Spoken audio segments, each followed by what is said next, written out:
You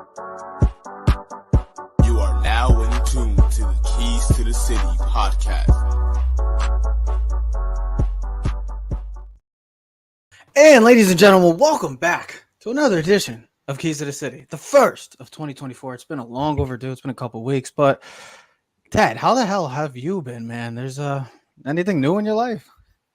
Nope, everything is good. Everything is normal. There's nothing going on. Nothing important that's happened. Nope. Where is he? Where's the stud? Where's the real stud? He's sleeping. Leave him alone. Okay. Baby Theo. December 24th, the Christmas Eve, baby. It was a Christmas Festivus miracle.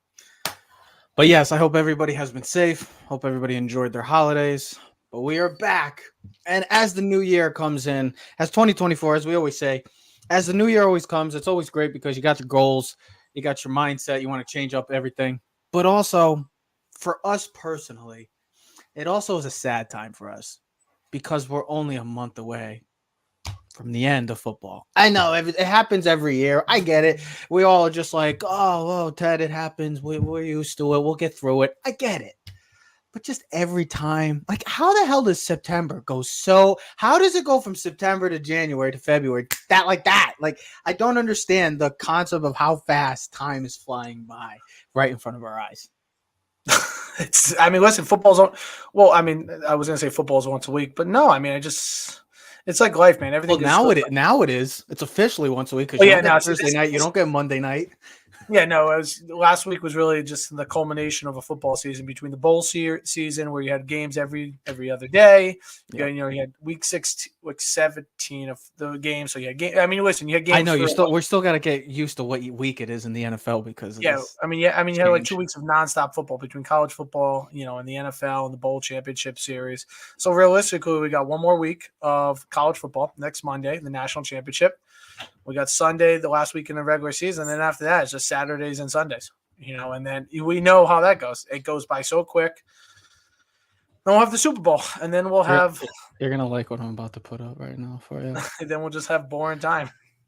And there's also some big breaking news right now, ladies and gentlemen. I got to show you it.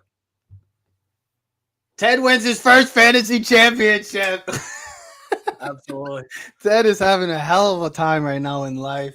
Having a beautiful baby, a beautiful nephew, a beautiful son, and now he's winning a fantasy championship. Is there any more greatness that can happen for Ted? I need some of your luck. Can I get some of your luck, bro? I'm first place in that other week, too, to pick them with the spreads and everything. Dude, you might – look at you. You're on a roll right now. Things are looking up. But, yes, we have the NFL one final week of the regular season, and then we start – a 14-team playoff for a right to win a Super Bowl championship. And then we're also going to talk quickly about the college football playoff. Another great year. Thank goodness that Monday's games survived, made this bowl season, I guess, worth watching because the bowl season has failed miserably. We'll talk about that down the line. But we got a national championship, 1 versus 2 undefeated teams. Hell of a matchup that it's going to be. It's a rematch from the 1991 national championship, actually. Yeah, there should be a really good game, bro. I'm excited. Oh, I can't wait. But let's get into the NFL. Ted, 18 weeks. A lot is happening. A lot on the line this week. The AFC East, which we once thought was a closed, I guess, casket, is now coming back from the dead, and the Buffalo Bills having an opportunity to win an AFC East title, to go from the top 2 seed going to all the way possibly not making the playoffs. Do you want to talk about the Giants at all? Do you want to mention anything about the Giants? Not yet. Okay.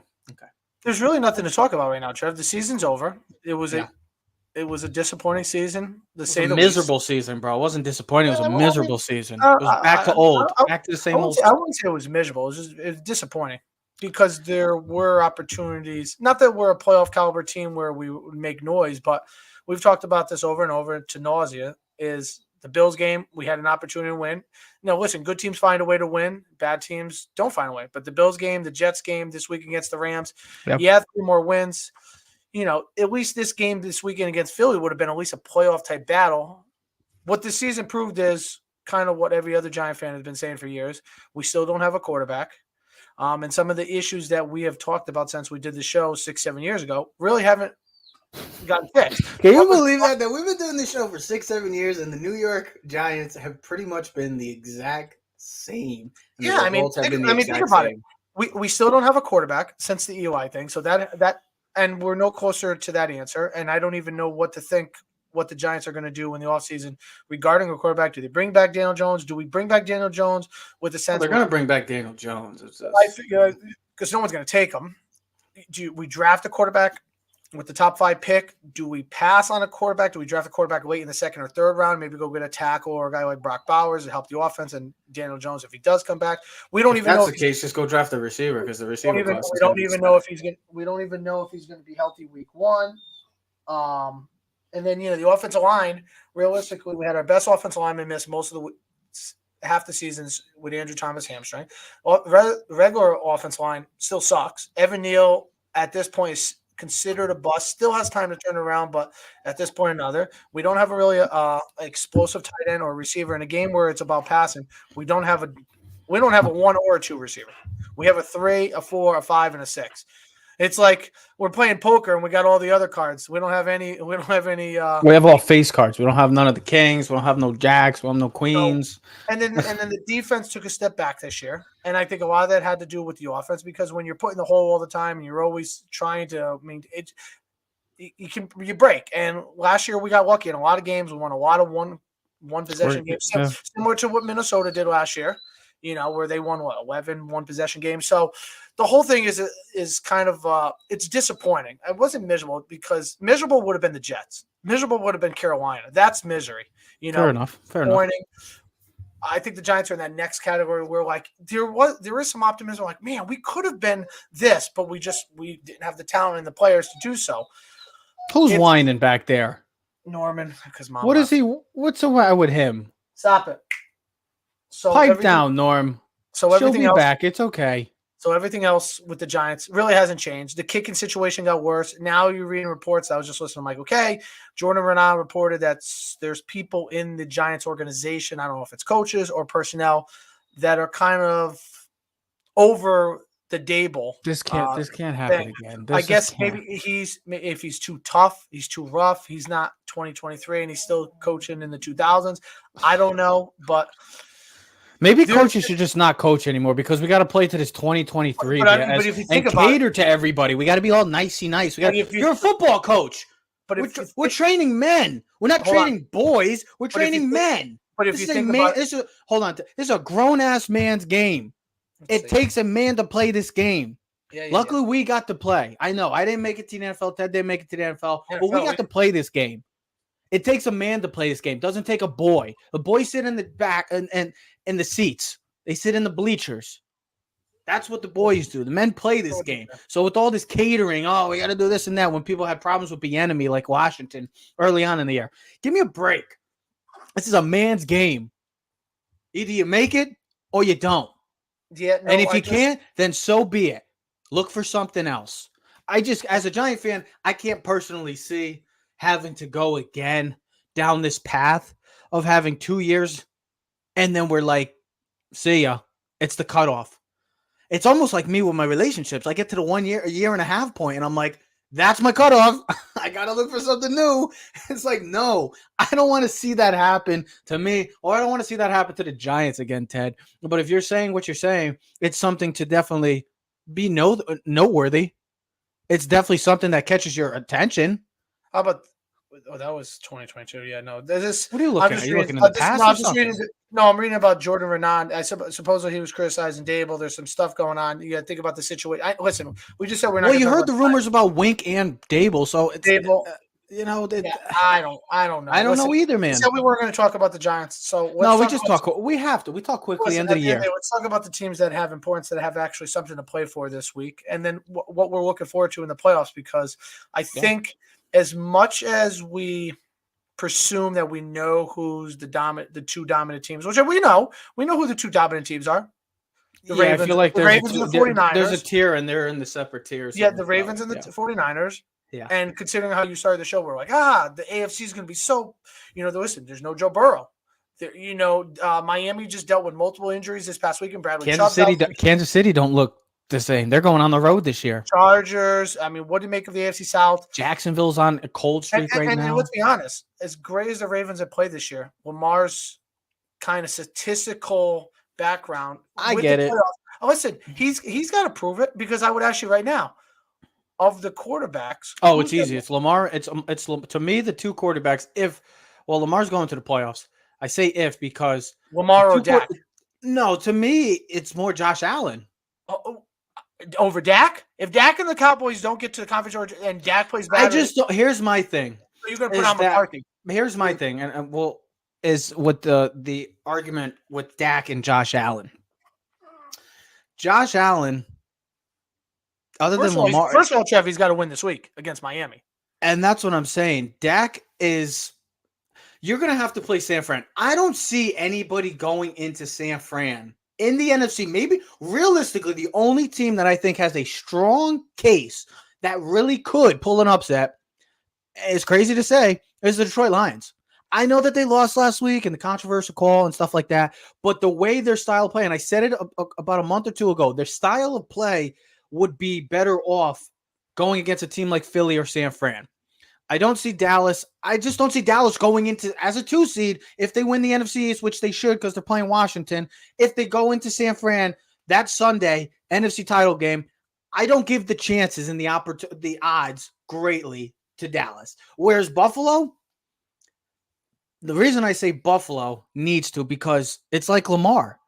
You don't know what you're going to get from Lamar in the playoffs. You've seen Josh Allen play well. He went toe-to-toe with Patrick Mahomes, I know last year, but that was the team. I think Josh Allen, the way they've been playing Buffalo, running the football and not making Josh Allen be Superman where he's throwing 50 times a game and he has his picks and stuff, they're starting to become more of a formidable foe going forward. Baltimore, yes, they're the 1 seed. It's kind of like San Fran with Purdy specifically. You don't trust Purdy yet because you have to see what he can do in the playoffs. But with that team overall fully healthy at home, I just don't see a lot. I just don't see a lot of success coming out of the NFC other than San Fran. I will say this: Purdy didn't do much against Dallas last year in the playoff game in the divisional round, and then he got hurt in the conference championship. He's had a great regular season. He made the Pro Bowl. Congratulations! Was an MVP candidate. I tell you, he's not too far down on the pressure list. I would say he's 4, right behind the big 3. Yeah, for me personally, my rankings would be right now going into the playoffs, and there's an if because I don't know if the Bills are going to be in the playoffs. But yeah, because if they lose, I'm assuming that Buffalo is one way or the other, whether it's winning the AFC East or getting a wild card spot, is going to make the playoffs. You hope. Yeah, I know that would suck. It would take a hit to the AFC, and you even said it earlier. You don't want to see, no offense, you don't want to see Pittsburgh. You don't want to see the Colts or the Texans. And I don't mind. Listen, the Texans would be interesting. The Texans would be interesting. Yes. Jags, Cleveland's already locked in. Cleveland and Baltimore are already locked dangerous. in with the 1 and 5. Team. You know, the Chiefs are already locked in. That's the other thing this week. So many backup quarterbacks are playing this week. A lot of guys are sitting out. Thank God there's no fantasy playoffs for you guys this year. This is some leagues still are. This is going to be like a week 3 preseason week for some of these teams. We're like, hey, listen, San Francisco, McCaffrey's not playing. Anybody that's close to being banged up is probably not playing. Yeah. Dallas needs to win. Of course, Philly needs to win. And need help. You got the Rams, you got Detroit. How about the Saturday night game? Oh, that's Texans. That's a win and get in. Colts Texans could win a division title or just not even make the playoffs. Me, Ryan Rankins, like I was saying, to me, the number 1 player, quarterback, going into the playoffs that faces the most pressure, I would say is Lamar. Because if he wins another MVP, that's 2 on his list. And he's the number 1 team again. And they've been dominating everybody they've played this year. No matter who they played. I know that they could be almost with 1 loss because they've had a couple games where they blew 10-point leads. So they probably could have almost 1 loss. I would say Lamar. I'd still say Josh Allen. And then I would put Dak and Purdy. Those would be my top 4 quarterbacks going into the playoffs facing a lot of pressure. I think Jalen Hurts is in that conversation too, but Philly is a whole hell of a lot more. I think that's an organizational thing. There's something brewing in Philly right now. And then listen, the NFC South is still open for grabs. I know that's all the Bucs need to do is win. Beat Carolina. Thank God you played Carolina. Yeah, and then you got the Saints in Atlanta this week. And listen, that's why you set up the divisional matchups at the end of the season. Yep. Or who's spoiled and What's going on over there? Norm is just making noise, but no, it's Oh, Norm. listen. I am Bye, somewhat Norm. somewhat excited for the weekend. Yeah. Because there are meaningful games. Like, I mean, you start with the first one Saturday. Realistically, it kind of stinks. It's a huge game. Yeah, for Pittsburgh, not for Baltimore. They've already Still a clinched. huge, still a So huge it really game. means nothing. So Baltimore, do they even try? Do they try to win with no significance? I don't like this. I don't know how you feel about this, but I hate this whole resting, especially if you're like a 1 seed, no. Lamar's not touching the field. But like I'm saying, but like certain players, like not the whole. Like I feel like because you do end up getting, you've seen it countless amount of times in the playoffs where these teams come back and they look like dog shit. They don't look honestly, the same. It doesn't. It's not fluent. It's not gelling. At the end of the day, Lamar has to sit. Can't risk anything. If he was close to an NFL record where he needs like 100 yards passing, maybe I play him the first quarter or the first half. But I can't play him more. I can't afford him getting hit, banged up. Even like the 49ers, McCaffrey. See that? He's not playing. He's dealing with the injury. You know what I mean? If I'm like Warner or Trent Williams, some of those guys. Listen, Mahomes is not playing. You can't risk any of your significant players. Everyone else plays. What the backup played. Tyler Huntley's a reliable backup for Baltimore. But I'm not Lamar. Running backs, but there's really no one on offense other than Lamar that should. Defense, listen. I feel like you got to play some sort of your starters, not quarterback, no quarterbacks, but like you have to. I feel like you have to play some sort, just because, especially if you're San Fran and Baltimore, you're waiting a few weeks to play. You're gonna have rust come that Sunday or Saturday in a few weeks. Well, at the end of the day, it is what it is. You can't risk injury. And what if San Fran is like, say San Fran hasn't played, McCaffrey's coming back, all these guys are on. The first game they play is against like Philly. Listen, it is what it is. That's why how about Baltimore? They play Cleveland. But that's what makes everything interesting with regard to the playoffs. Because like we said before, we don't really know. We know Baltimore and 49ers are the head of their classes. Baltimore's been the head and front center, and they've been the head and front center of the league, especially what they've done the last month and a half, just dominating division. They've dominated everybody, bro. Yeah, I mean, and it's wide open because right now, as good as we thought Miami's just crumbling right now. Injury after injury. It's falling apart for Miami. I see them. Listen, I'll tell you, it'd be a fun matchup if they lose and they have to go to Kansas City because both of those teams be Miami at Kansas City. Well, they would be, if Buffalo wins the division, Miami becomes the wild card and becomes the 3-6. No, would they be the 6th seed no matter what? Yeah, because the Browns are the 5 seed and locked in. So that means the Texans, even if they lost. Yes. So the Texans Colts would be the 7 seed. So you would have Texans against Buffalo, possibly, or Colts Buffalo at the 2. You'd have Chiefs, and you'd have You'd have the Chiefs in Miami, and then you'd have Cleveland at Jacksonville. Or if Jacksonville loses and Texans win, they could win the division. I was just reading about this. That's why I know. At the AFC South is still wide open. I mean, Jacksonville, a team that people thought was going to take the next step this year, is kind of just falling flat. All three teams are wide open. And that's the thing. Like the Jaguars have been falling flat, but like they're a team that you could see. Like, you know what? If something clicks. They still have the quarterback Lawrence. Like he's got to play this week. But they have the coach. They have the personnel. I think what's killing this season right now is the consistency of the amount of injuries. That's what I was going to say, is the consistency of the injuries that continue to just pile on week after week. Well, especially the quarterback stuff. We talked about that. The Jets with Rodgers, and I get it. That was 100 years ago. But Joe Burrow being out, you know what I mean? Herbert being out. I get it. The Chargers were a lost cause. Yeah. You know what I mean? The whole Denver situation's a debacle. That's great. There's so much. It's like pandemonium. It's bedlam. There's like so many teams right now that are dealing with something in-house. Yeah, Pittsburgh's on their 3rd quarterback. You know what I mean? He's been playing the best out of all 3 this year. Yeah. So, look at the Browns. They're on their 4th quarterback. Joe Flacco playing off the bench. Joey Flack, baby. 38 years young. Joe Cool. So, Joey Flack. And then, with regard to the playoffs, it looks like the Rams will probably make the playoffs.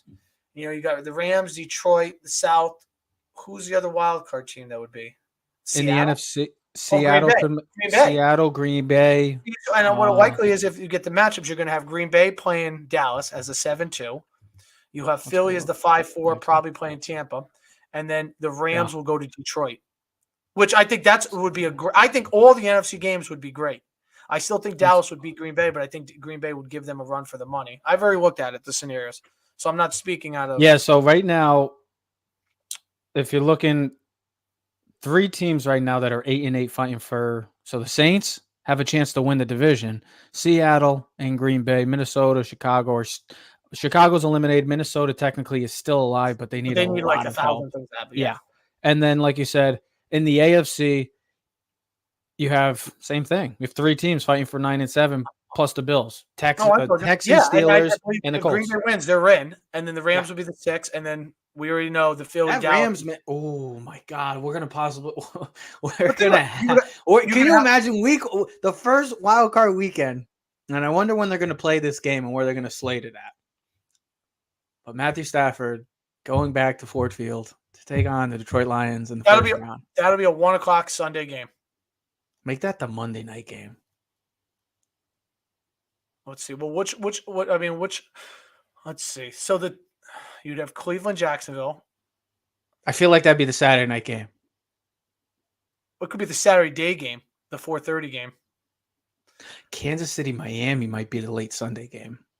Detroit could be the Saturday night game against the Rams. But then you'd have, I think, Green Bay, Dallas could be the Monday night game or the 4:30. Green Bay, Dallas, it's ratings. I get it, but like that game, like Green Bay on the road, Dallas plays great at home. Philly, Tampa would be the 1:00 Sunday, I would think. Yeah, I could see that happening. I could see Miami, Kansas City could be the night game. Dallas and Green Bay be the 4:30 on Sunday. You'd have Detroit and Jackson. And who would Buffalo? Buffalo, if they were the 2 seed, they'd play Texans, Saturday Colts, or Steelers. I bet they would play Saturday night in Buffalo. But either way, I think the Texans, of course, they're devastated with injury, especially on the offensive side with Tank Dell and some of their other guys. But with Stroud, imagine if you had Tank Dell on your team too, fantasy football. I did. I know. You and Ronnie both had him. I did. I was right here. What do you mean you're right there? You won. Who gives a shit? Who gives a shit? You won. You won. You won a championship. You're finally a champion, bro. My question now to you, Ted, is I got 2 questions. Go ahead, talk. Is Josh Allen and Lamar Jackson or Brock Purdy going to follow in the footsteps of Mr. T3, Ted Keys? Or are they just not going to? Well, I mean, we talked about it all year, and I think Baltimore. Listen, they've been the best team. They need to win a championship. Harbaugh. Who do you think out of all the teams that take away Kansas City? Name 3 teams that we just mentioned: Buffalo, Baltimore, Dallas. Buffalo and Dallas because of the history. Dallas hasn't won one in like 26 years. I got one. I got some player. And Buffalo hasn't won one. Right. I have a player that we haven't even discussed that is going to make the playoffs and still needs to figure out if he's the answer. And his name is down south in the 305, Mr. Tua. Because of the fact that you have an AFC East championship game on the line, Sunday Night Football. In the playoffs. You lose that game, you play like garbage, and then on top of you come back the next week and lose in the first round. Are the Dolphins giving him a long-term contract is the question. Because you already saw Herbert get it. You already saw Burrow. You saw Hurts. You saw those 3 guys in his draft class already get mega deals. And Jordan Love could be the next, possibly. He didn't get hurt this year, so that's one good thing you would say about him is he stayed healthy. He's not playing great at the right time. I'm not. And that's key. He's not getting the money. I'm sorry, but you're not getting the Herbert, Hurts, Mahomes, Josh Allen money. What is he getting then? Because those are we're talking $250 million plus. What is he getting then? Russell Wilson, Kyler Murray. That's what we're talking about. Dak Prescott. Does he deserve it?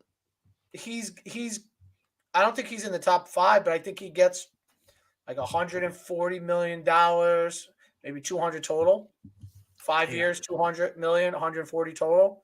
What did Murray get for like guaranteed? Was it 181? 189. Yeah, so I'd give him like. And his contract was like 230. Yeah, I mean, I'd give him like 140. Damn. I mean, listen, you have to. What are Miami going to do? Draft a quarterback? Trade for a quarterback? I mean, when you really look at, the landscape of the NFL right now, a lot of these teams are still trying to figure out if majority of these league, with the exception of 6, 7, or 8 teams, the rest of the league, I go 9 or 10. I'll go 9 or 10 because I'll add Stroud, Goff. Most of the league is still trying to figure out if they got a guy, if they got their guy. And I hope you added Purdy to that list right now. Yeah, 11. Yeah, he's not going, yeah. But I mean, that's what I'm saying. Majority of the league, 1/3 of the league has their quarterback. The rest is still either we're going to play with them for another year or so, we're going to go with them, or we're going to just try to find somebody else. And we're going to talk about one of those guys down the line because one of the biggest questions of this entire offseason in the NFL is what are the Chicago Bears doing at number 1? And we'll talk about that down the line because that's a fascinating question because they have a good problem to deal with, I would say. Yeah, absolutely. I don't know if Ted agrees with that, but I would say they have a good problem. I think I don't want to get into it, but I just said it's a good problem. Would you agree that it's a good problem? I think it's a good and bad problem. Okay. I mean, I'll tell you one thing. I think a good problem is if you had a definitive answer. I think they have a tough answer, which I guess is good, but also tough because it's like, is there a wrong decision? Because you do take Marvin Harrison, take Caleb Williams, or keep. You have a quarterback that everyone feels for majority. Shit, if I'm the Giants, I'm looking to try to go get Fields, man. I take Fields. He's the real deal. You know, I would take Fields. But Fields is well respected by his teammates. Mm-hmm. The fans last week were saying, keep Fields. They love him. Fields. Yeah, they love him when he's playing well. So do they do something where you trade back to 2 or 3, let someone else come get the quarterback and go get Marvin Harrison? But here's the thing. If I'm the Bears, I wouldn't be too upset if I got the kid from Washington, Romeo Odunze. Oh, he's. I think the Giants would be. I mean, I still think if the Giants don't get a quarterback, that would be a guy I would love for the Giants to possibly look at. I do like Marvin Harrison though, and here's another guy. But I mean, here's another guy that like Malik Neighbors from LSU. Speedster. He's a stud too. He's really a stud. There's some underrated receivers in this draft, as we've seen years and years. I think there's 5 quarterbacks that get drafted in the first round. Yeah. I told you that. I think Bo are you just saying that because I told you that, or you didn't? No, because you didn't believe that there was going to be 5 quarterbacks. Well, I think like a Bo Nix would be perfect at like 15 to Denver.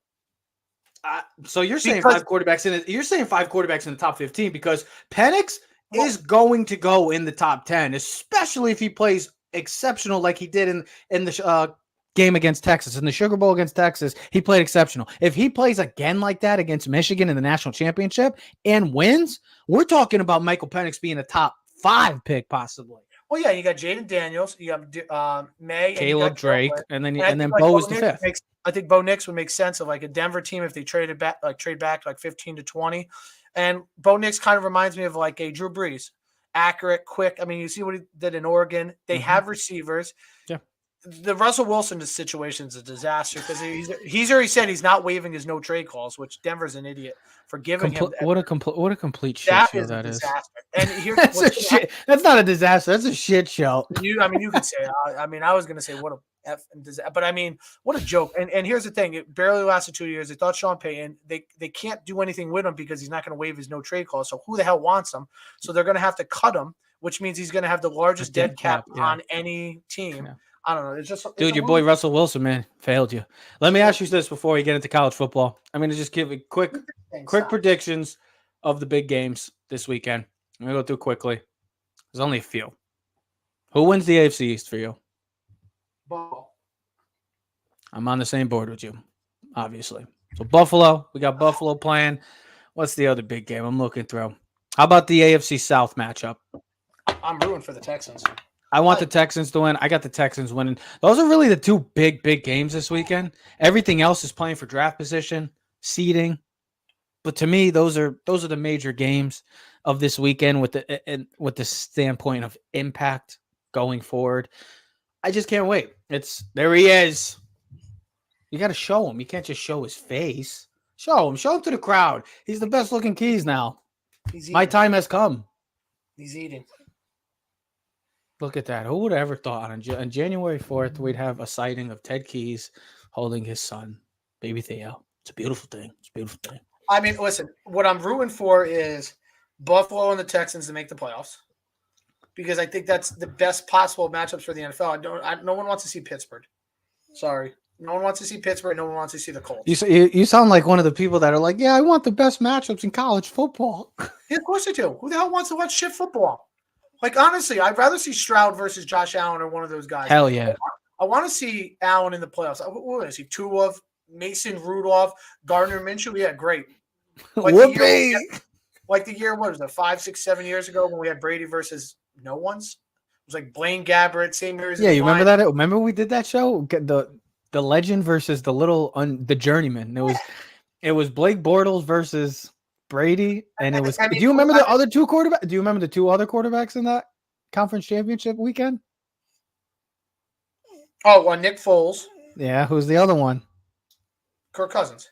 No. Did it be Minnesota? Yeah, do you remember who the quarterback was that year? Had his best year ever as a pro.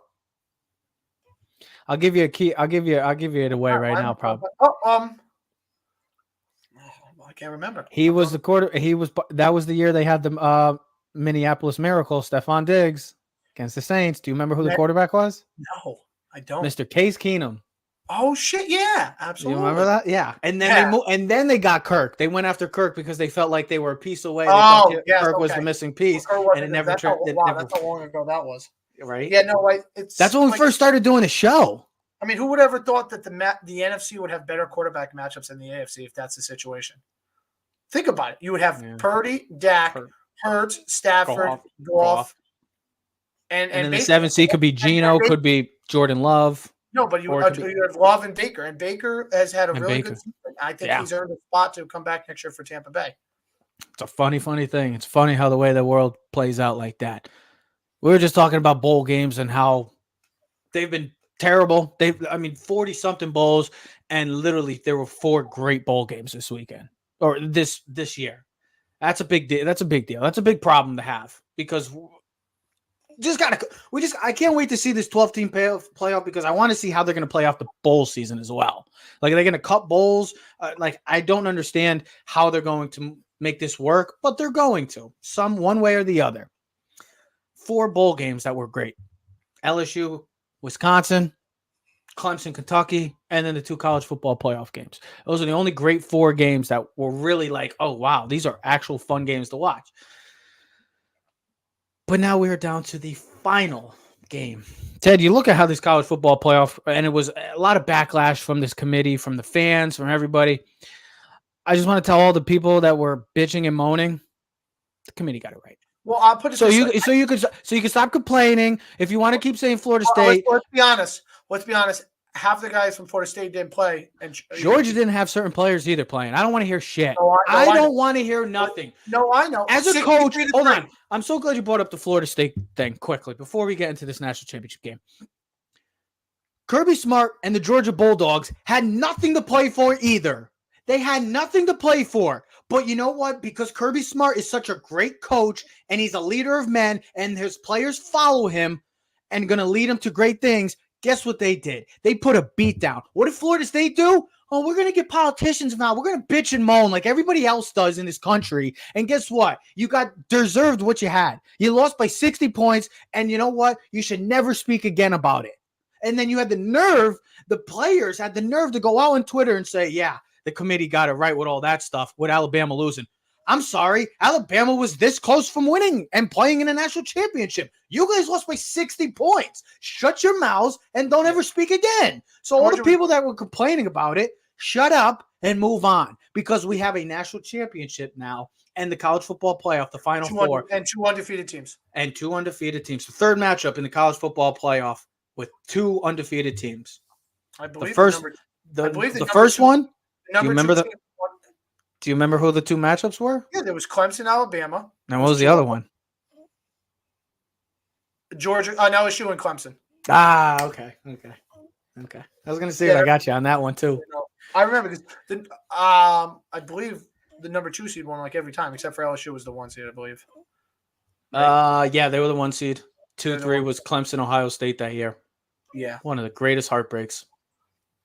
But what else is new? My team's all. I've been just heartbroken with all my team's success recently. So Ted, you saw how the college football playoff went. I thought that Michigan-Alabama game was one of the top 5 games I've seen in the past 5 years, maybe top 3, because of the way it was played, the physicality, the style of play, the coaching, the Rose Bowl. It just was unbelievable. It was majestic. It was gorgeous. It was eloquent. It was everything you can imagine a Rose Bowl should be like. And on top of it, going to overtime.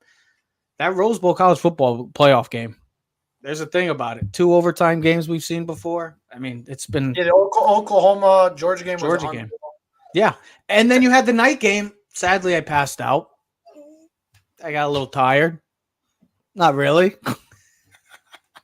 I had a good day. I had a good day off. I think I deserved it. But the night game was just as good. And you look at now, we are down to the final 2, 1 versus 2, both undefeated. Michigan versus Washington. With the way these storylines have been going throughout this year, what Michigan, what they've been dealing with, Washington being the underdog throughout all of this season, continuously doubted, and now they are only 60 minutes away from winning a national championship. So, Ted, the games were great on Monday. How do you think this game is going to shape up? Honestly, do you see the Huskies, can they fulfill, the dream and shock the world, because nobody really thinks that they should be here in the sense because of the fact that it's Washington, but what they've been able to prove and doubt everybody? I would say similar to the USC-Texas game, they have the best player in Michael Penix. You think Michael Penix is the best player on that field on Monday night? If he plays like he did the other night, yeah, absolutely.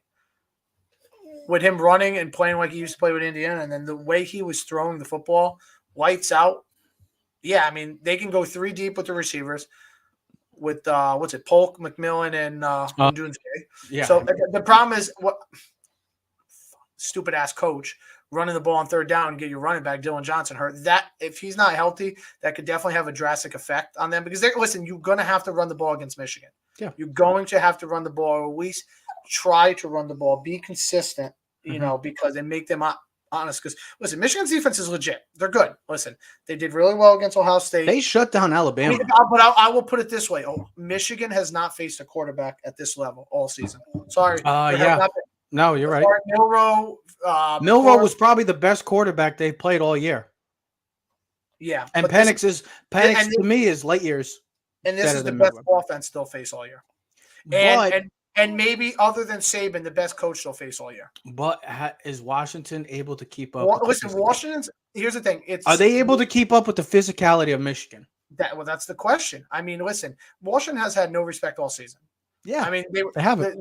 The Pac-12 championship, they were a 9.5-point dog against Oregon, a team that they already beat.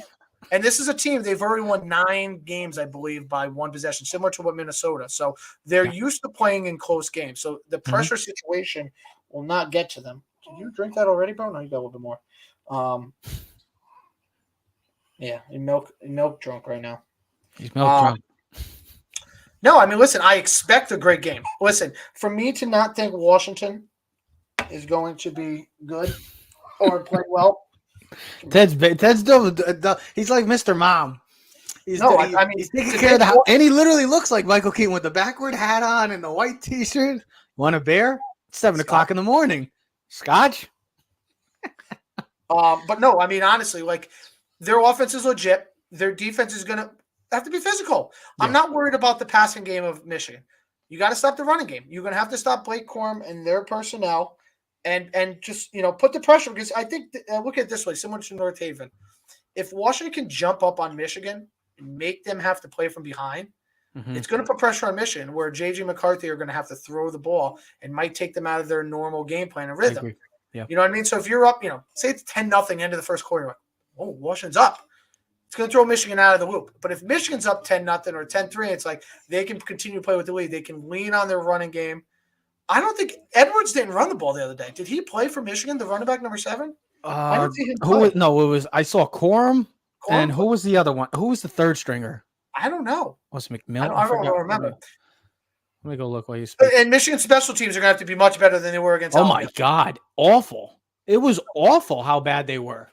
They literally almost gave the game away to Alabama. Let me go look at this. I got to look. Any more? What was I going to say? So I mean, you said a lot of great. My Yeah, expectation is another great game.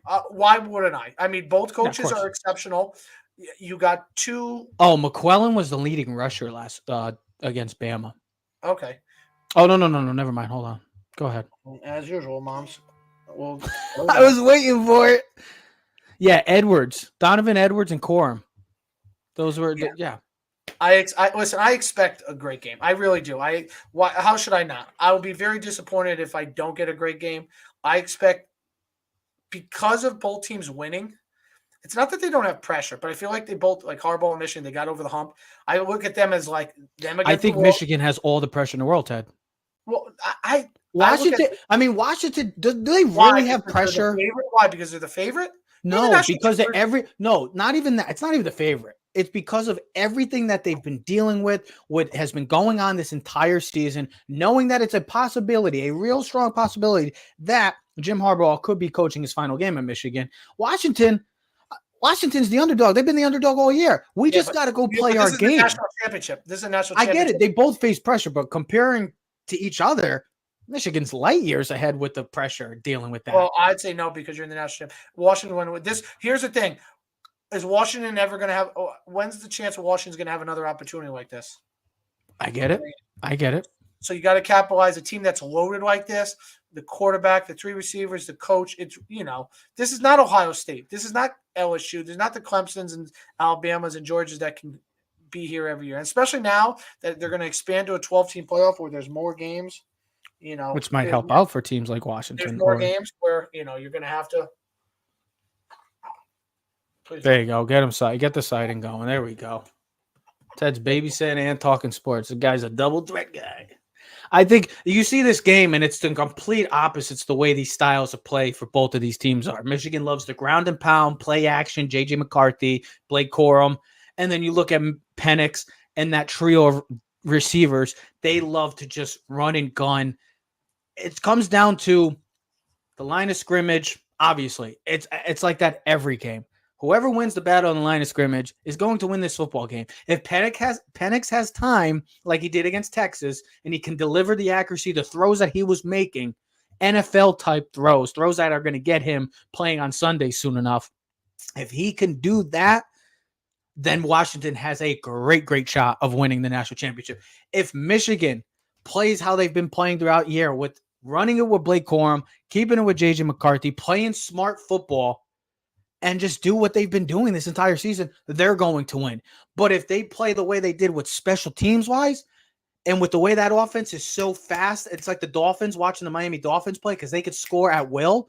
If you give them a short field, Washington's going to take advantage of that. They're going to score at will, and they have, and maybe I do agree with you, Ted. They do have the best player on the field. It should be a hell of a game, because of this battle, the battle of styles, the different styles that both of these defenses are going to have to deal with. It just comes down to Washington. Can you continue to play that underdog mentality, underdog role, where nobody's giving you a chance, and you continue to just doubt and prove the doubters wrong? And can Michigan, just pull a Brady and win the national championship in front of NCAA? And that would be just the perfect thing for the NCAA, like Brady and Goodell had to do the year that they had their whole Spygate situation. Is that good? I'm looking forward to it, man. I'm happy. It's something different, because that's another thing. We don't have Alabama. We don't have Clemson. We don't have Ohio State. We don't have Georgia. We got Washington versus Michigan. Well, Jeff, here's the other thing. Last year's semifinals, and I was going to ask you this too, because I thought about this because you asked me the other day, was these two semifinals better than last year's semifinals? I don't know listen, both games came down to the final play. I'll say yes, because Ohio State lost. Well, here's the thing. Both games came down to the final play. But last year, you think about it, that Ohio State game against Georgia, came down to a missed field goal, which that game was a classic. Now, of course, I think if Marvin Harrison played the whole game, why do you got to move so much? Would be better. Jesus, I'm on television right now. Can we wait? Aww. So you had that game, which is a missed field goal, but that was a great game. And then listen, Michigan. Don't hit him too hard; he might spit up on you. That's okay. I do a little bit. And he burped like loud. I muted the mic. The TCU Michigan game was was a really good game. 51-45. But I mean, back and forth with so much drama. I would say these two games were better because it came down to the last wire. But that Washington game should have never came down to the way it never way that it came down because they almost blew that. Let's finish it up. Who is winning the national championship in Houston? Is it the Michigan Wolverines or is it the Washington Huskies? I'll make my prediction Monday when I know all the details of who's playing, who's hurt, what's going on. Well, you already know my prediction. I'm not changing it. I know you're picking Washington, but Michigan. I mean, what do you think I'm going to root for Michigan? Hey, it's like rooting for Dallas or Philly to win a Super Bowl. No, it's not. Time to jump on the wall. I'm an Ohio State fan, bro. I don't like Michigan. That's like rooting for the Red Sox. Yeah, well, come on. I tell you one thing though, it's you just hope, and I think I don't really have to hope, but I don't expect the same type of game that we had last year in the national championship, where Georgia versus TCU, where it's two different matchups. I expect a different game. I expect this game to be. Well, we can only hope it's not Georgia TCU. No, I don't. I think it is two different teams. What's up, Bubba? Well, ladies and gentlemen, enjoy the last week of the NFL as playoffs is only a week away. And for college football fans, enjoy it. We're all hoping for it to be a true classic like the college football playoff. We'll make our predictions come Monday night or Monday. We'll make it once Ted knows all the details, like he said. So enjoy. The boys of fall as it ends is near. And there he is. There he is. Jakes, Bubba Jr. From me, Ted, and Theo, baby Theo, Keys of the City. We want to say, I know Larry David has the January 3rd deadline of saying Happy New Year, but we're going to say it one last time on January 4th. Happy New Year to all. Enjoy the weekend. We'll see you next episode. We are out. You are now in tune to the Keys to the City podcast.